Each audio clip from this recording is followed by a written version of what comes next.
Bienvenidos a esta edición del ECC Podcast, el podcast de emergencias y cuidado crítico. Mi nombre es Gustavo Flores. Saludos y bienvenidos a este nuevo episodio del ECC Podcast. Mi nombre es Gustavo Flores. Y en esta ocasión vamos a hablar acerca de los marcapasos transcutáneos.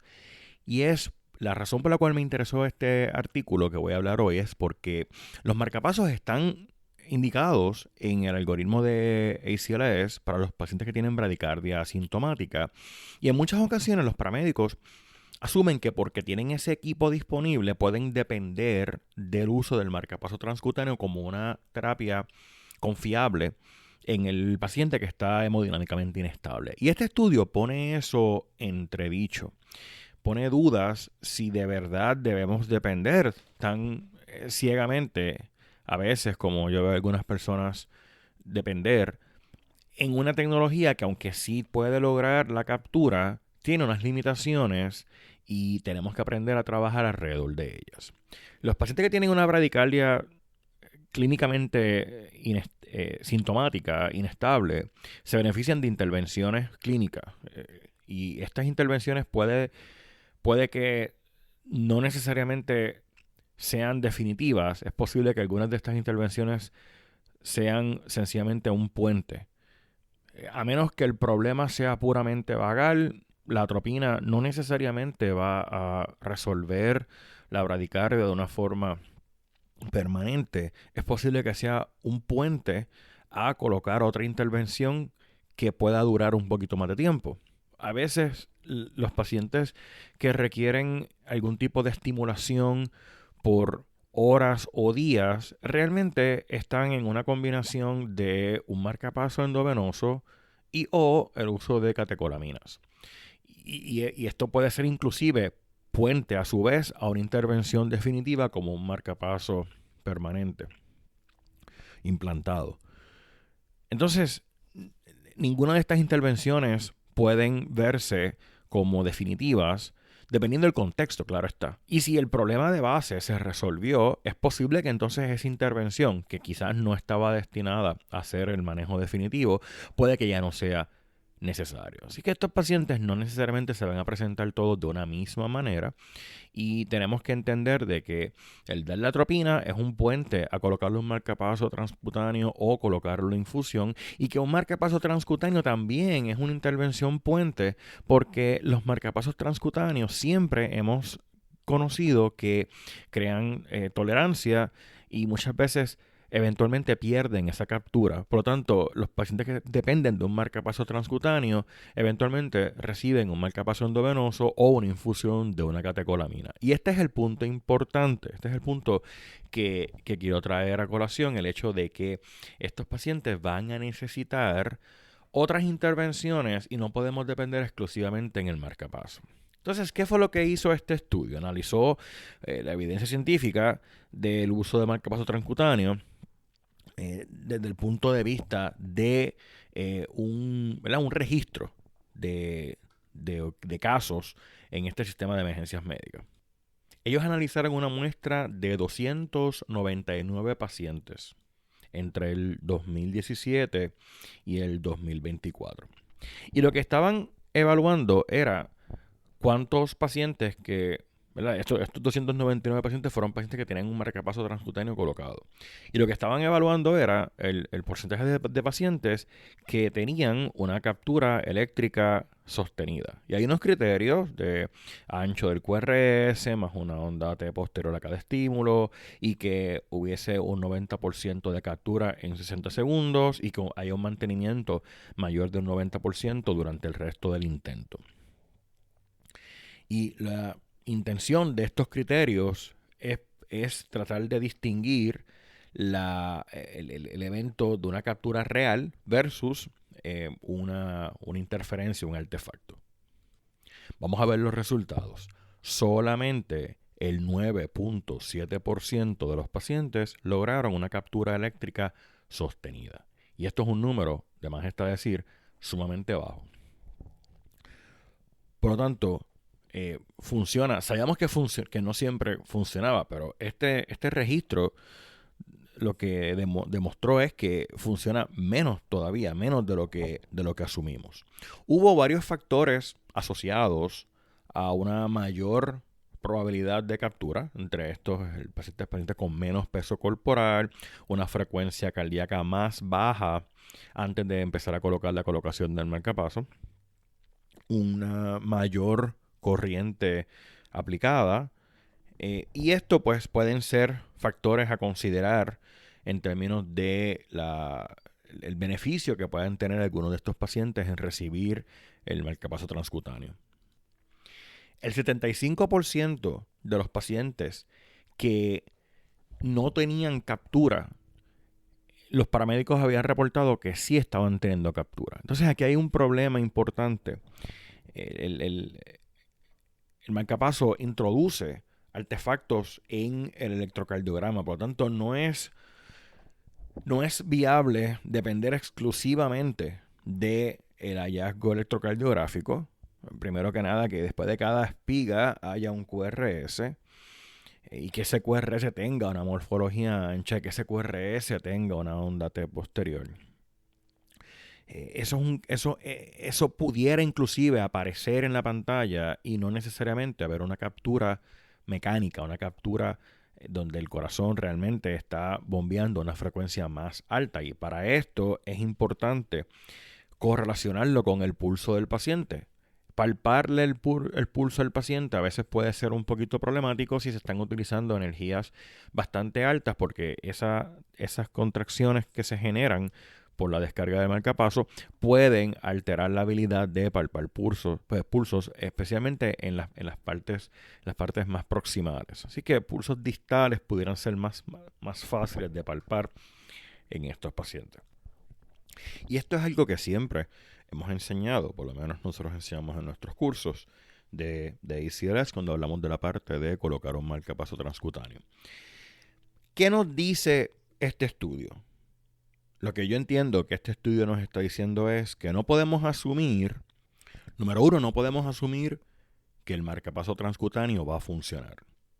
Número dos, no podemos asumir que si se colocó el marcapaso transcutáneo está funcionando.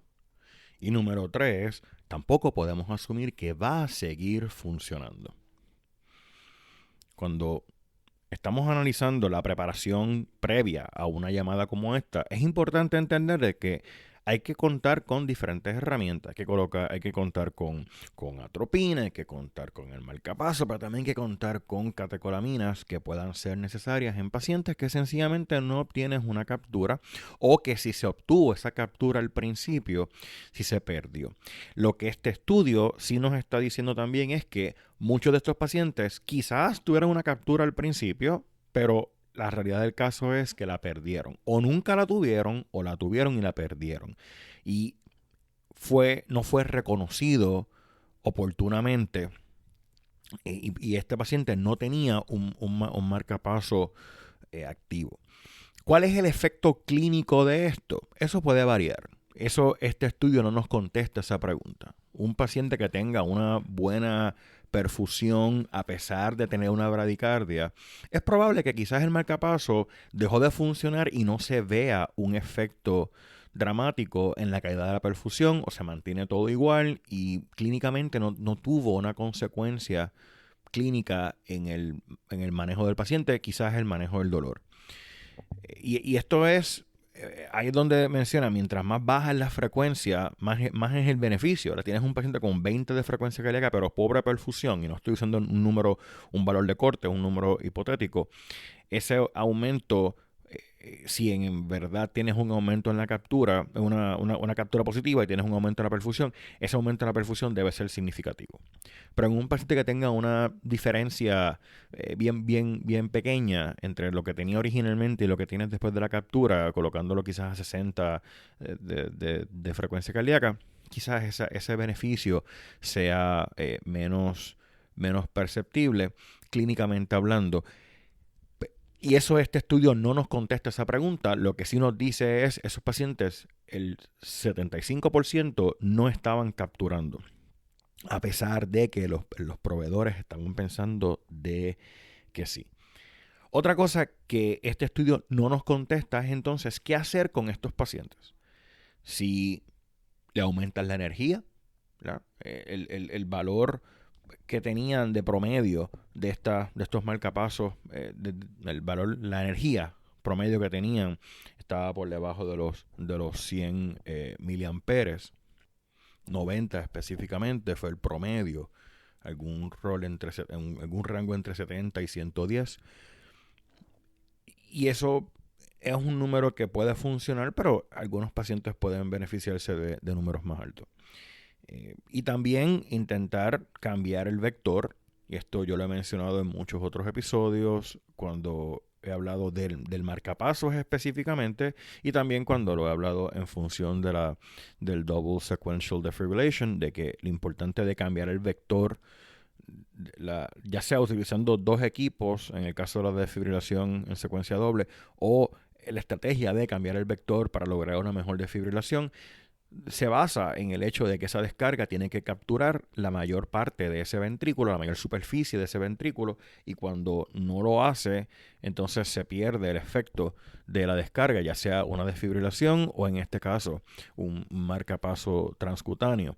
Y para esto el uso de la sonografía puede ser útil no solamente para identificar la localización exacta del corazón en este paciente, no porque esté en otro lugar que no sea en el pecho, pero la orientación que tiene, quizás qué tan horizontal está este corazón y por lo tanto la necesidad de unos parchos laterales mucho más arriba cerca de la axila o inclusive una colocación anteroposterior. Y también como una forma, si tienes la función de Doppler, de evaluar entonces la perfusión a nivel distal de una forma mucho más objetiva y establecer que en efecto tienes flujo, que es lo que estamos buscando con estos pacientes. En conclusión, el manejo de estos pacientes tiene que ser combinado. Tiene que, primero que nada, tener una apreciación de cuál es el problema que tiene el paciente, cuál es la naturaleza cuál es la causa de la bradicardia. Un paciente con una hipercalemia lo puedes estar peciando a 150 miliamperes y no vas a tener captura. O estamos hablando de un problema que es una intoxicación, o sea, ¿qué es lo que está pasando con este paciente? Y hay veces que esa información puede ser obvia, otras veces no. Y el algoritmo lo que te dice es si el paciente tiene signos de inestabilidad. No es que todos los pacientes la atropina vaya a funcionar, pero comienza con la atropina. Y si no funciona, prepárate para moverte rápidamente a otra intervención que bien puede ser un marcapasos o puede ser de inicio igual una infusión de una catecolamina. Lo que este artículo nos debe reforzar en la mente es de que aun cuando estés utilizando el marcapasos, debes prepararte para colocar a este paciente en una infusión de una catecolamina. En algunas ocasiones, el efecto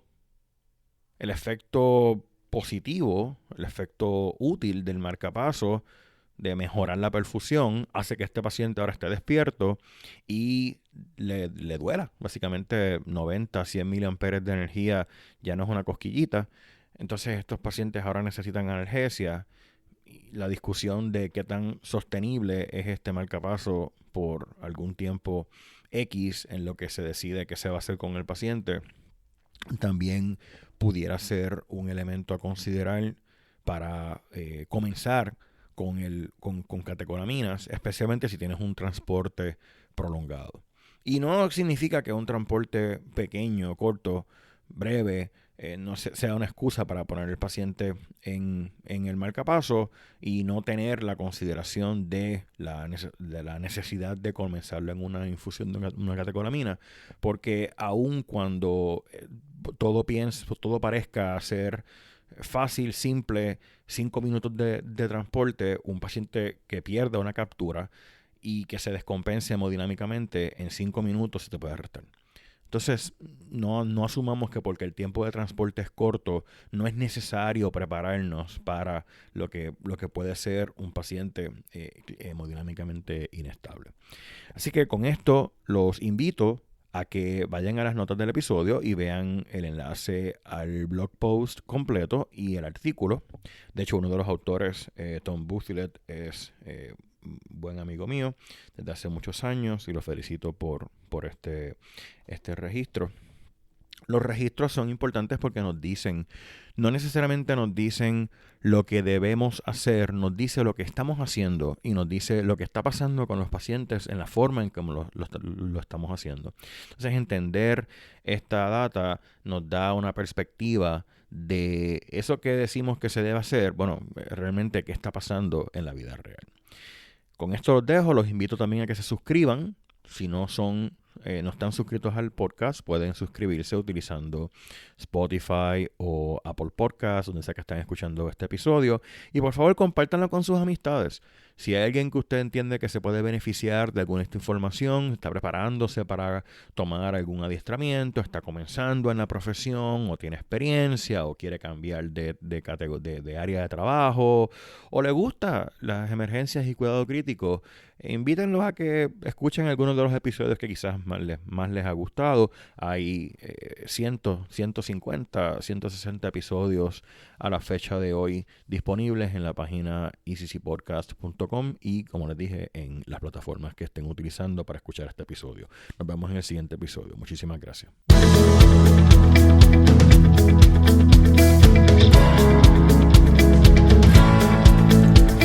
El ECC Podcast es una producción de Emergency and Critical Care Trainings. Visítenos en www.eccpodcast.com.